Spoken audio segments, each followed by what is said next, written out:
karena luas banget. Dari depan aja udah kelihatan mewah, ada taman kecil, kolam ikan koi, garasi 2 mobil, dan pagar otomatis.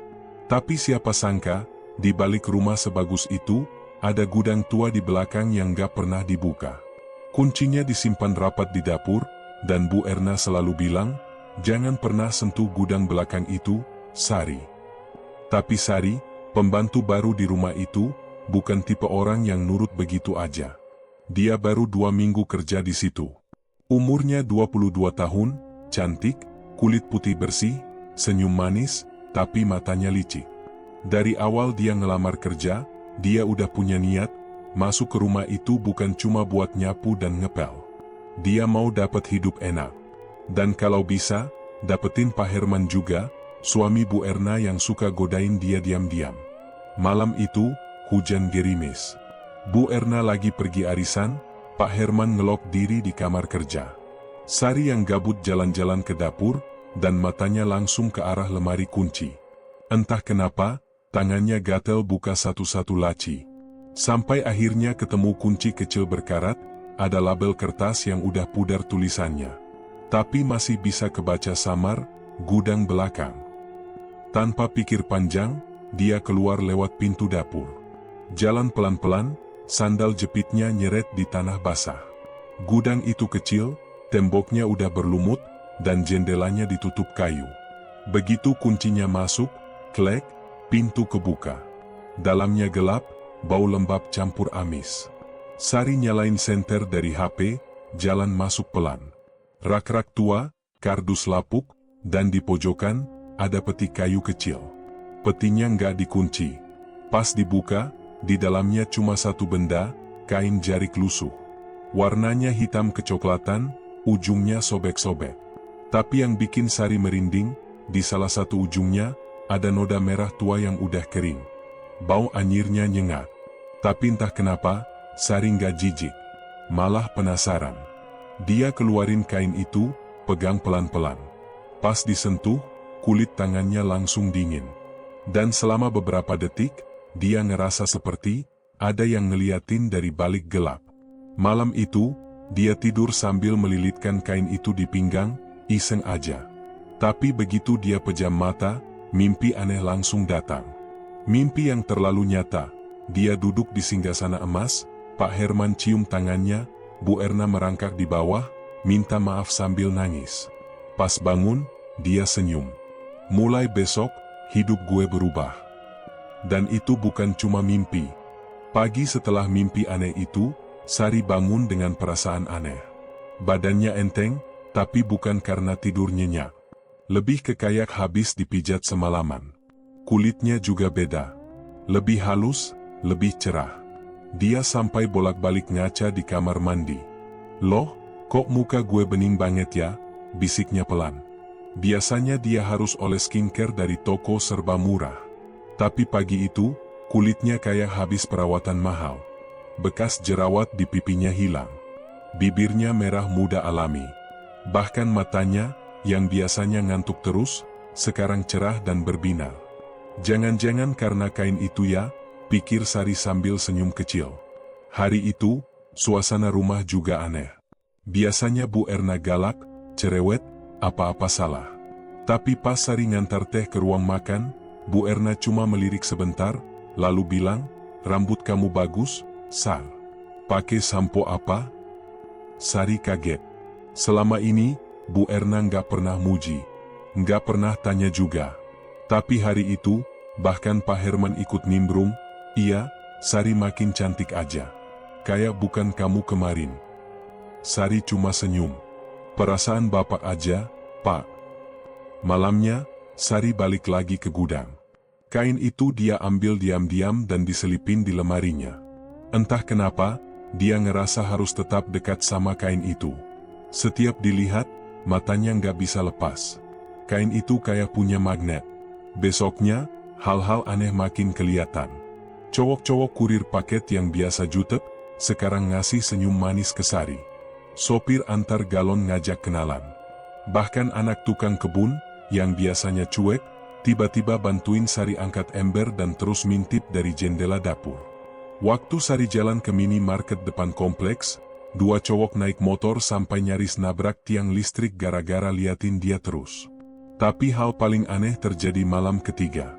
Sari lagi bersih-bersih kamar Pak Herman. Biasanya Pak Herman cuek kalau Sari ada di situ. Tapi malam itu, dia duduk di ujung ranjang, matanya nggak lepas dari tubuh Sari. Tatapannya beda. Ada nafsu. Tapi juga ada rasa kayak, takut kehilangan. Sari, suara Pak Herman berat, agak serak. Kamu, jangan pergi dari rumah ini, ya. Sari berhenti pel.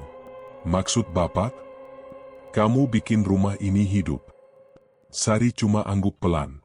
Tapi dalam hati dia senyum lebar. Rencana mulai jalan. Kain itu bukan cuma bawa cantik, tapi juga bawa pesona yang gak masuk akal. Malam itu, dia tidur lagi sambil melilitkan kain di pinggang. Dan lagi-lagi, mimpi aneh datang. Kali ini, dia duduk di meja makan besar, piring emas di depannya, dan semua orang, termasuk Bu Erna, melayani dia kayak ratu. Tapi ada satu hal yang bikin Sari agak ngeri. Di sudut mimpi itu, ada sosok tua berjubah hitam, berdiri sambil meliriknya. Matanya merah. Tangan kanannya melambai pelan, seolah bilang, teruskan, tapi jangan lupa bayarannya. Pas bangun, tubuh Sari makin segar. Tapi dia juga mulai ngerasa haus. Bukan haus air, tapi haus akan perhatian dan kekuasaan. Kain itu, entah kenapa, bikin dia pengen lebih.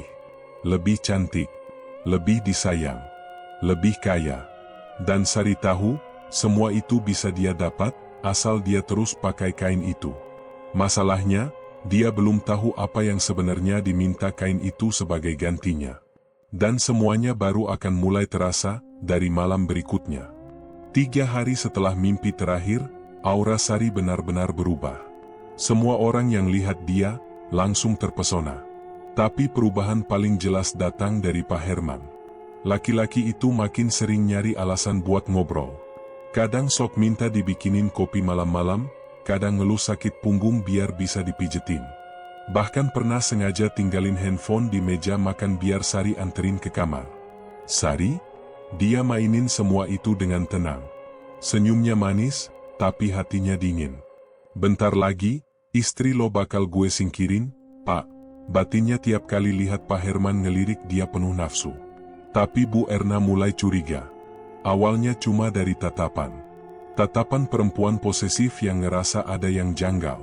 Apalagi waktu dia pulang dari salon dan ngeliat Sari baru keluar dari kamar kerja Pak Herman, sambil senyum-senyum. Sari, kamu ngapain di atas? Tanya Bu Erna tajam. Sari langsung pasang tampang polos. Bapak minta tolong ambilin kertas kontrak, Bu. Katanya di laci kerja.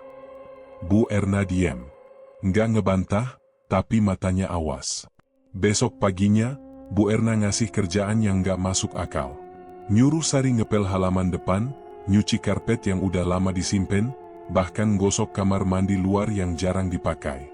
Biar kamu sibuk, gak keluyuran ke tempat yang gak perlu, kata Bu Erna datar. Sari ngerti maksudnya. Tapi dia gak takut. Malah senyum dalam hati. Kain ini bikin lo insecure ya, Bu, pikirnya. Tapi konflik nggak cuma dari majikan. Malam keempat, Sari mimpi buruk. Bukan soal kekuasaan, tapi lebih kayak peringatan. Dalam mimpi itu, dia duduk di dalam kamar yang penuh darah. Dindingnya basah, kayak habis disiram sesuatu. Di tengah ruangan, ada kain jarik yang udah berubah warna, jadi merah gelap. Dan dari ujung kain itu, muncul tangan-tangan kecil, pucat, penuh luka, narik-narik kakinya. Dia bangun dengan napas mos-mosan, keringat dingin, dan bekas merah di pergelangan kaki. Bukan luka, tapi kayak bekas dipegang sesuatu. Sari mulai takut, tapi rasa takut itu kalah sama rasa hausnya akan perhatian. Dia tetap pakai kain itu malam berikutnya. Lalu datanglah kejadian aneh pertama yang gak bisa dia anggap kebetulan. Pagi-pagi, supir langganan keluarga, Pak Darto, ketemu kecelakaan pas lagi dalam perjalanan beli bahan bangunan. Motornya ketabrak truk. Kata warga, wajahnya hancur. Padahal sehari sebelumnya, dia sempat godain Sari sambil nganter galon. Sari merinding pas dengar kabar itu. Tapi anehnya, dia juga ngerasa kayak makin hoki. Rezeki ngalir terus. Tip dari Pak Herman makin gede. Bahkan Bu Erna sempat kasih bonus tanpa alasan jelas. Dan malamnya, kain itu bau darah. Lebih nyengat dari biasanya. Sari coba cuci. Tapi nggak bisa. Bau amis itu nempel. Bahkan sabun cuci mahal pun gak ngaruh. Sari mulai sadar. Kayaknya, setiap ada laki-laki yang naksir dia dengan tulus, dan dia tetap pakai kain itu, sesuatu bakal terjadi ke laki-laki itu. Sesuatu yang gak bisa dia kendalikan. Tapi saat dia mau berhenti, saat dia berpikir buat buang kain itu, Pak Herman tiba-tiba kasih kejutan. Sari, kamu mau kerja tetap aja di sini? Saya bisa bantu urus suratnya. Nanti kamu tinggal di rumah ini. Permanen. Sari bengong. Itu langkah pertama. Sedikit lagi. Dan dia tahu, keputusan dia malam itu bakal jadi penentu. Dia lihat kain itu di ujung ranjang. Diam. Tapi seperti menunggu jawaban. Setelah tawaran Pak Herman itu, semuanya makin gak masuk akal. Bukan cuma soal rezeki atau perhatian, tapi hal-hal yang bikin bulu kuduk berdiri. Malam itu, Sari mutusin buat pakai kain jarik lagi. Entah kenapa, dia ngerasa kain itu nuntut. Kayak kalau nggak dipakai, bakal ada yang salah. Jadi sebelum tidur, dia lilit kain itu di pinggang, lalu rebahan sambil main HP. Jam 2 pagi, dia kebangun karena suara bisikan. Halus, tapi jelas. Suaranya kayak dari dalam lemari. Sari, darahnya mana? Dia bangun kaget, jantung deg-degan. Lemari tempat dia nyimpen kain itu, kebuka sedikit, padahal tadi udah ditutup rapat. Sari jalan pelan, buka lemari, dan lihat kain itu basah. Tapi bukan air biasa, bau amis menyengat langsung naik ke hidung. Darah segar. Dia lempar kain itu ke lantai. Tapi pas dia balik badan, di cermin, dia lihat sosok bayangan, wanita tua kurus, rambut panjang, mulut sobek sampai telinga. Berdiri di belakangnya. Matanya merah, mulutnya terbuka, dan dia ngomong tanpa suara. Sari jerit. Tapi waktu nengok ke belakang, sosok itu udah hilang. Cuma kaca yang masih berembun, padahal AC mati. Paginya, Sari pucat. Tapi anehnya, makin pucat, makin cantik. Semua orang di rumah nyadar. Bu Erna makin resah. Dia mulai periksa HP Pak Herman, mulai curiga ke Sari, bahkan sempat bisik-bisik ke Art Lama soal ngusir Sari. Tapi belum sempat eksekusi, sesuatu terjadi. Waktu Bu Erna mandi sore, dia jerit dari kamar mandi. Pas semua orang datang, dia berdiri gemetar sambil nunjuk ke cermin. Ada bayangan perempuan di belakang aku. Rambut panjang, matanya merah. Sari langsung nyamar panik. Tapi dalam hati, dia ngerasa, itu sosok yang sama kayak yang muncul di kamarnya. Bu Erna makin parno. Dia panggil orang pintar buat bersihin rumah. Tapi begitu orang itu masuk, dia langsung bilang satu kalimat sambil nunjuk ke arah kamar Sari. Di sini ada barang kotor. Bukan dari rumah ini. Tapi udah nempel di seseorang. Sari diam. Tapi kain itu makin aktif. Setiap malam, dia kebangun karena suara, bisikan, tangisan, suara wanita tua tertawa cekikikan. Bahkan kadang dia bangun dengan jari-jari kakinya berdarah, kayak dicakar. Tapi tiap hari juga, tubuhnya makin cantik. Pinggulnya makin berisi. Dada naik 1 ukuran. Wajahnya kayak disinarin ring light 24 jam. Dia makin kayak artis Instagram. Pak Herman? Makin gila. Sekali waktu, dia masuk ke kamar pembantu pas Sari lagi ganti baju. Alasan sok salah kamar. Tapi matanya jelas niat. Sari makin berani godain balik. Tapi hari itu juga, cucu kecil Pak Darto, yang sering main ke rumah, jatuh dari tangga dan gegar otak. Padahal semalam sebelumnya, anak itu sempat nyodorin gambar ke Sari. Ini tante cantik, tapi serem, kata anak itu sambil nunjuk gambar perempuan rambut panjang berdarah. Sari mulai ngerasa, sesuatu berubah. Kain itu bukan cuma narik perhatian cowok, tapi juga narik arwah, darah, dan nasib buruk. Dan malamnya, dia tidur sambil nyalain lampu. Tapi cahaya nggak bantu.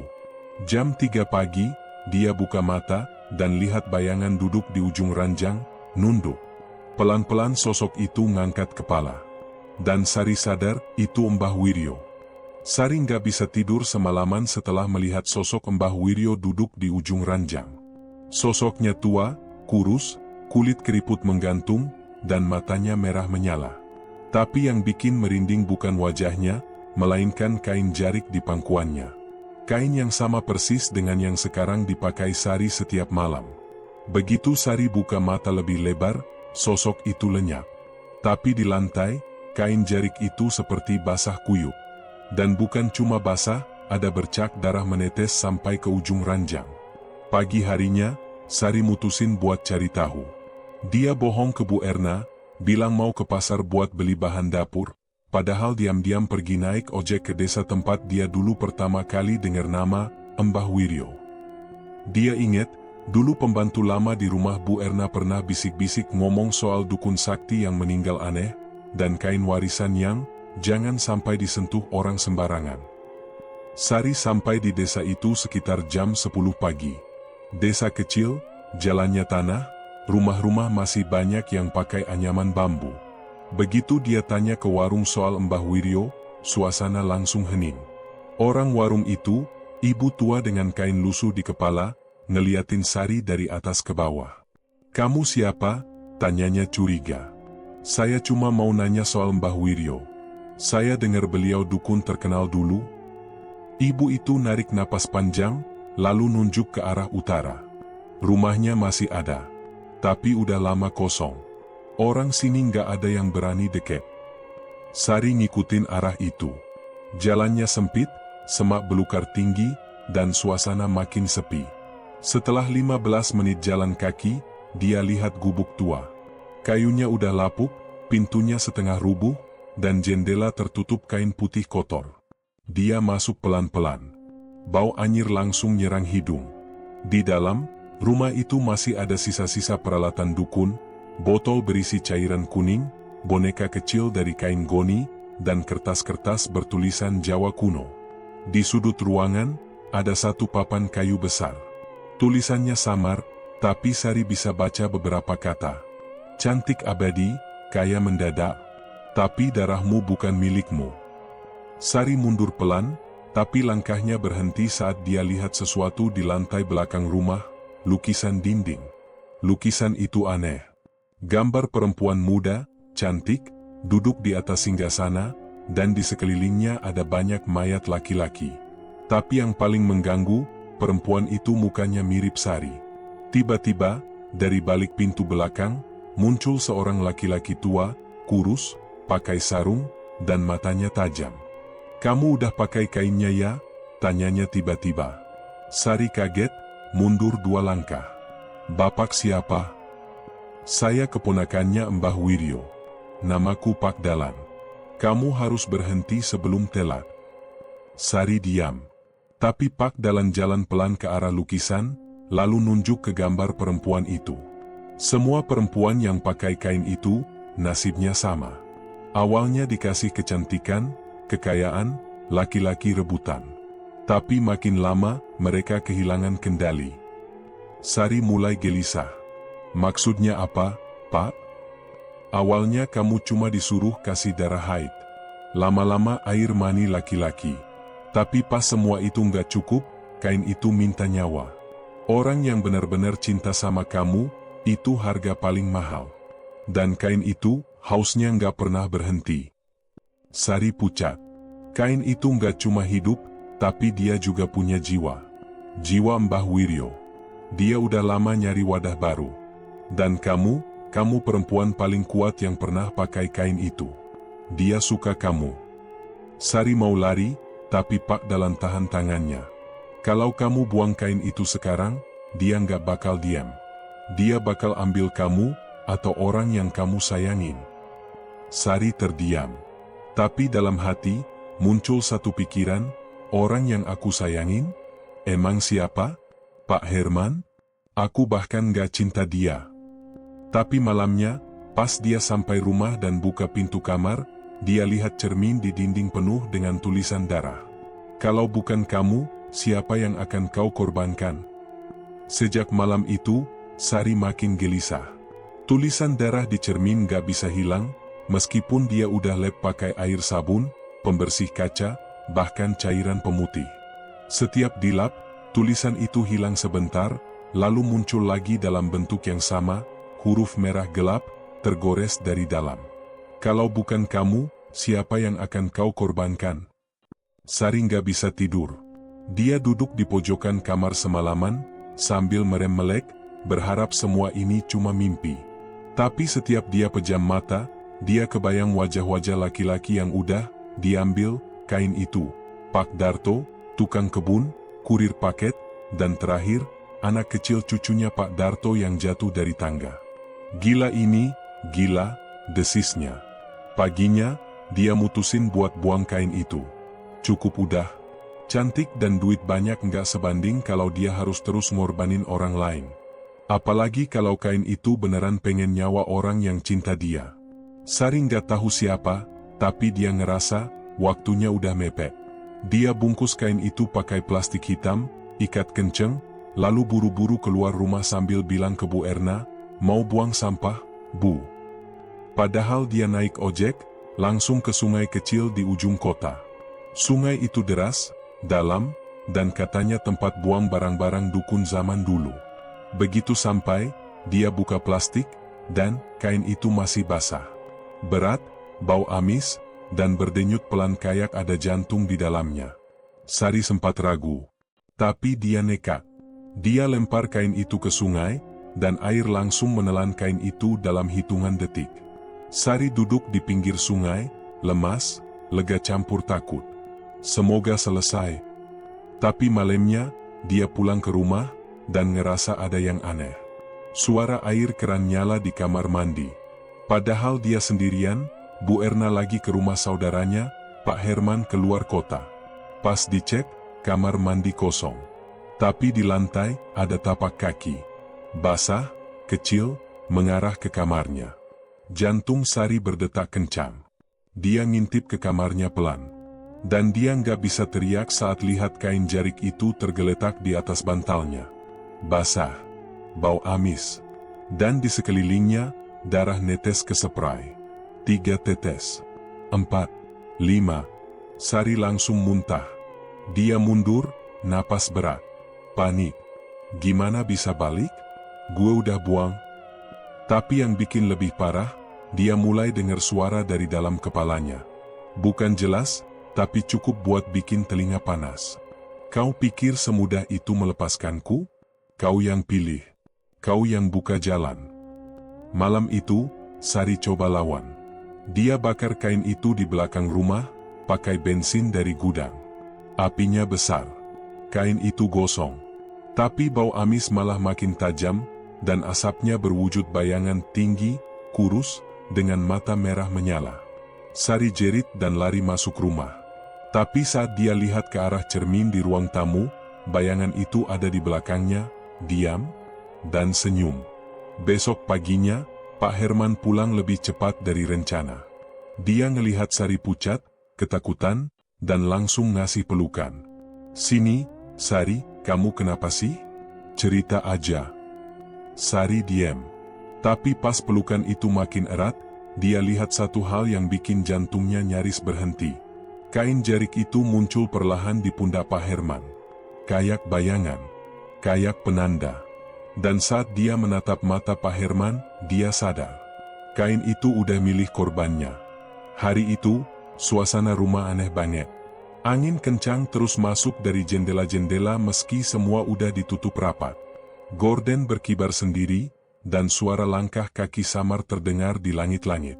Sari tahu, ada yang gak beres. Tapi yang bikin dia makin takut, kain itu sekarang bisa berpindah sendiri. Tadinya, kain jarik itu ada di kamar Sari. Tapi pagi tadi, Bu Erna nemuin kain itu tergantung di gagang pintu kamarnya. Dia ngamuk, tuduh Sari naruh buat nyantet dia. Dasar pembantu gak tahu diri. Kau mau pakai susuk ya?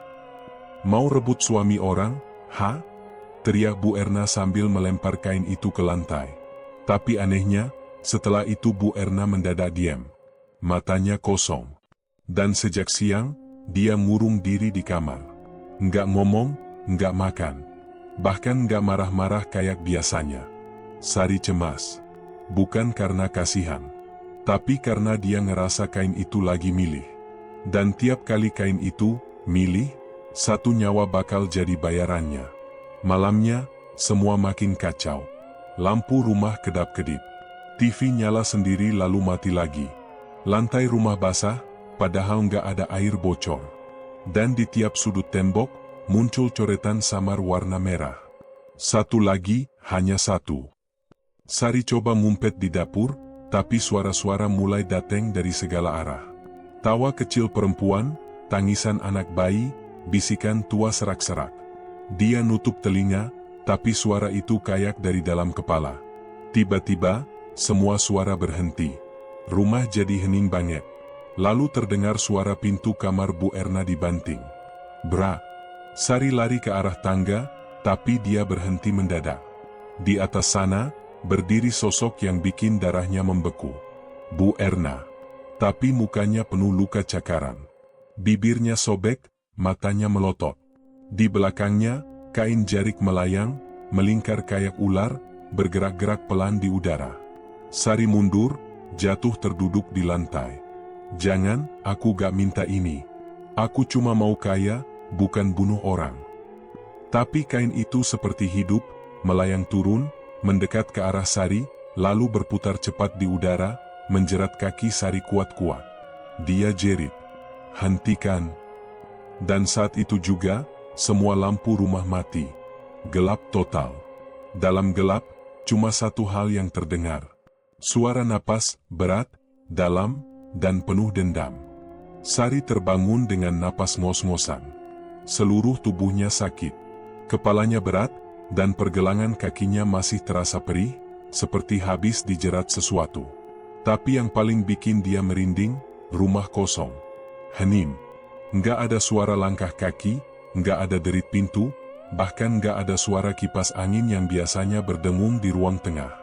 Dia bangkit pelan, masih gemetar, lalu jalan ke arah tangga. Kain jarik itu nggak kelihatan, tapi hawa rumah berubah. Dingin, lembab, dan udara terasa berat. Seperti ada sesuatu yang ngintip dari balik tembok. Begitu sampai di atas, dia lihat pintu kamar Bu Erna kebuka lebar. Sari ragu-ragu, tapi dia harus tahu apa yang terjadi.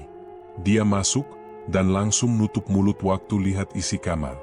Cermin retak. Spray sobek-sobek. Dan di tengah kasur, Bu Erna tergeletak, pucat, mata terbuka lebar, tapi tubuhnya nggak gerak sedikit pun. Sari nyamperin pelan. Sentuh tangan Bu Erna yang dingin kayak es. Jantung Sari makin cepat. Tapi tiba-tiba, Bu Erna bergerak. Tangannya narik kerah baju Sari. Matanya menatap tajam. Dia di dalammu, bisik Bu Erna. Sari mundur panik. Siapa? Mbah Wiryo, dia bukan cuma tinggal di kain. Dia masuk ke badan orang, yang paling lemah, paling rakus. Sari terpaku. Dan saat itu juga, dia lihat bayangan di cermin. Bukan bayangan dirinya, tapi Mbah Wiryo. Tubuh Sari ngerasa berat. Telinganya berdengung. Dia jatuh terduduk sambil megang kepala. Keluar dari tubuh gue, teriaknya. Tapi suara Mbah Wiryo muncul dari dalam pikirannya, tenang dan dingin. Kau butuh aku, Sari. Kau sudah terbuka. Tubuhmu siap. Dan kita bisa jadi satu. Sari jerit. Dia lari keluar kamar, turun ke dapur, ngambil pisau dapur yang biasa dia pakai motong bawang. Dia berdiri di depan cermin besar di ruang makan. Cermin itu tiba-tiba gelap, dan sosok Mbah Wiryo muncul jelas, menatap langsung ke arahnya. Keluar, teriak Sari sambil nusuk bayangan di cermin. Cerminnya pecah berantakan. Tapi darah muncrat ke arah Sari. Dari mana? Dari tangannya sendiri. Pisau itu entah kenapa balik nusuk ke pergelangan tangannya. Sari jatuh tersungkur. Lemas. Dan di lantai, Pecahan kaca membentuk satu kalimat yang gak dia tahu datang dari mana. Kau memilih. Kau terikat. Kini, kau adalah dia. Tubuh Sari kejang. Mata mendelik. Dan kain jarik itu muncul dari balik lemari, merayap pelan, lalu membungkus tubuhnya dari ujung kaki ke leher. 2 minggu setelah kejadian mengerikan itu, hidup Sari kembali seperti biasa. Mungkin lebih baik, malah. Rumah besar di pinggiran kota itu, yang dulu dihuni oleh Bu Erna dan Pak Herman, kini kosong. Polisi datang, memasang garis kuning, dan mulai menyelidiki 2 kematian yang aneh. Tapi mereka cuma menyimpulkan itu kecelakaan tragis yang disebabkan oleh masalah mental Bu Erna yang sudah lama terganggu. Tidak ada yang bisa menjelaskan dengan jelas apa yang sebenarnya terjadi. Bukti-bukti yang ada hanya memperlihatkan bukti-bukti fisik, seperti luka-luka di tubuh Bu Erna dan Pak Herman yang tidak sesuai dengan kejadian kecelakaan biasa. Sari, dia ditemukan pingsan di dapur, dengan luka goresan pada tangannya. Lukanya tidak terlalu dalam, tapi cukup untuk membuatnya pingsan dan berada dalam perawatan rumah sakit selama beberapa hari. Ketika dia sadar, dia mengaku tidak ingat apa-apa tentang malam itu. Dia hanya bilang dia tidak tahu apa yang terjadi. Begitu sadar, dia langsung diminta untuk memberikan keterangan kepada polisi, tetapi dia tidak bisa menjelaskan apapun. Dia hanya menyebutkan bahwa dia merasa cemas dan takut karena ada sesuatu yang tidak beres di rumah itu. Polisi tidak bisa memaksanya memberikan keterangan lebih lanjut. Mereka hanya menganggap Sari sebagai korban yang kebetulan ada di sana. Mereka tidak mendalami lebih jauh mengenai dugaan bahwa Sari tahu lebih banyak, terutama tentang kain jarik itu. Sari bahkan tidak menyebutkan sedikit pun tentang kain yang menjadi sumber dari semua teror yang menimpa dirinya dan orang-orang di sekitarnya. Setelah beberapa minggu, mereka menganggap kasus itu selesai. Sari kemudian dipulangkan ke rumah sakit. Begitu keluar, dia merasa dunia luar mulai menyambutnya kembali dengan pelukan hangat. Dia merasa bebas dari bayang-bayang yang selama ini membelenggunya. Dia tidak tahu harus berbuat apa lagi, kecuali melupakan semua yang telah terjadi. Tanpa Bu Erna, tanpa Pak Herman, tanpa segala teror itu. Namun, Sari tidak tahu bahwa hidupnya justru baru dimulai. Setelah beberapa minggu berlalu, dia memutuskan untuk meninggalkan rumah lama itu dan pindah ke kota lain. Dia menyewa sebuah apartemen kecil di pusat kota, jauh dari kenangan buruk yang sudah hampir dilupakan. Dia memutuskan untuk memulai hidup baru, hidup yang lebih baik, lebih bahagia. Semua yang terjadi di rumah Bu Erna dan Pak Herman terasa seperti mimpi buruk yang sudah lewat. Dia mengganti identitas, mengubah penampilannya, dan mulai bergaul dengan orang-orang baru. Hari-harinya dipenuhi dengan kesibukan dan tawaran pekerjaan baru. Seperti keajaiban, tawaran pekerjaan datang begitu saja, dan dia mulai mendapatkan uang yang tak terhitung banyaknya. Tiba-tiba, dunia memandangnya berbeda. Dia bukan lagi seorang pembantu muda yang miskin, melainkan seorang wanita muda yang cantik dan sukses. Sari mulai membangun karir di dunia sosial media.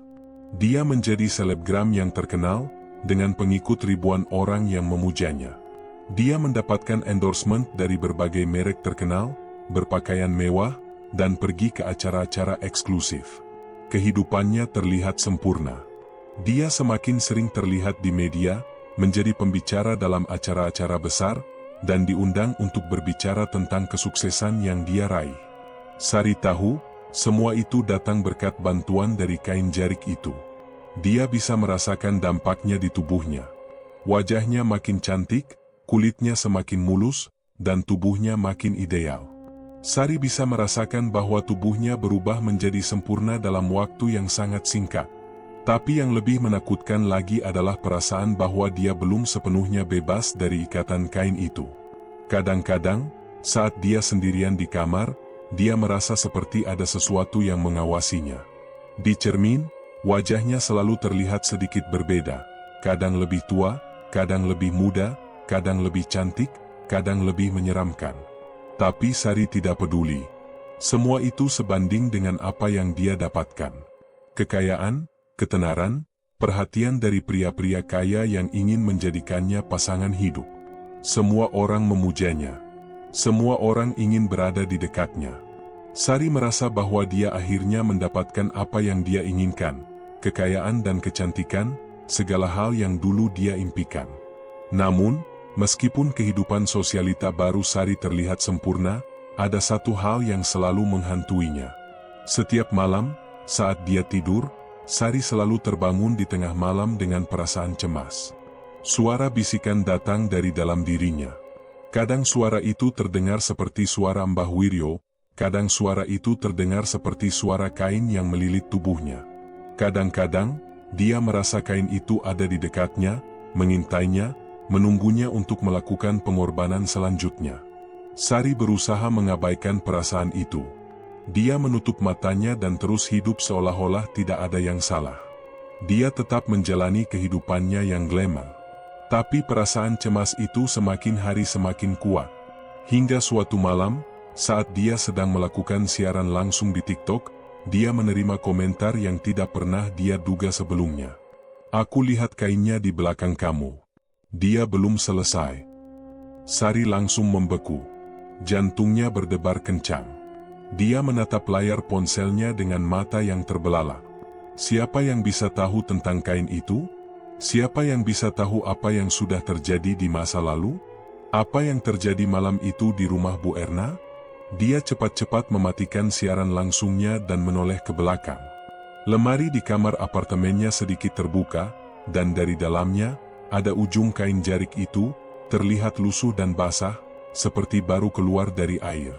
Bau amis itu kembali mengisi udara ruangan. Perasaan takut langsung menyerang Sari. Kain itu kembali. Dia berdiri, gemetar. Perlahan-lahan dia mendekati lemari, dan saat dia mengangkat kain itu dari lantai, dia bisa merasakan getaran di seluruh tubuhnya. Kain itu hidup, seperti sebelumnya, seperti yang sudah dia rasakan. Dan saat itu, dia sadar, tidak ada yang namanya penyelesaian. Kain itu tidak pernah benar-benar hilang. Dia hanya menunggu. Sari berdiri mematung di depan lemari, tangan menggenggam kain jarik yang masih basah. Bau amis itu seperti menembus kulitnya, mengingatkan pada malam-malam kelam yang sudah lama dia coba lupakan. Namun, meski ia berusaha menyingkirkannya, kain itu seolah tidak bisa pergi begitu saja. Tiba-tiba, pintu apartemen terbuka. Sari terkejut.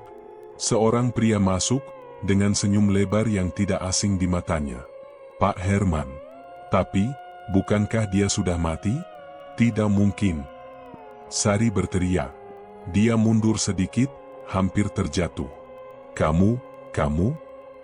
Pak Herman mengangguk, wajahnya tetap muda, segar, dan tidak ada bekas luka di tubuhnya.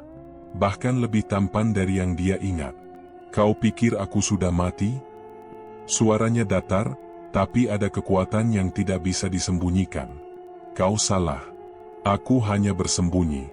Dan kain itu, aku yang mengendalikan semuanya." Sari menggigit bibir, bingung, ketakutan. Tapi kamu mati, kan? Kamu, Bu Erna juga." Pak Herman tersenyum lebih lebar, tapi senyum itu terasa jahat. "Bu Erna? Dia tidak mati, Sari. Dia sekarang menjadi bagian dari kain itu. Kain itu memilih siapa yang harusnya menjadi tuannya.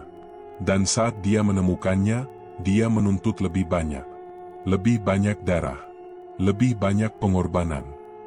Sari hampir tidak percaya apa yang didengarnya.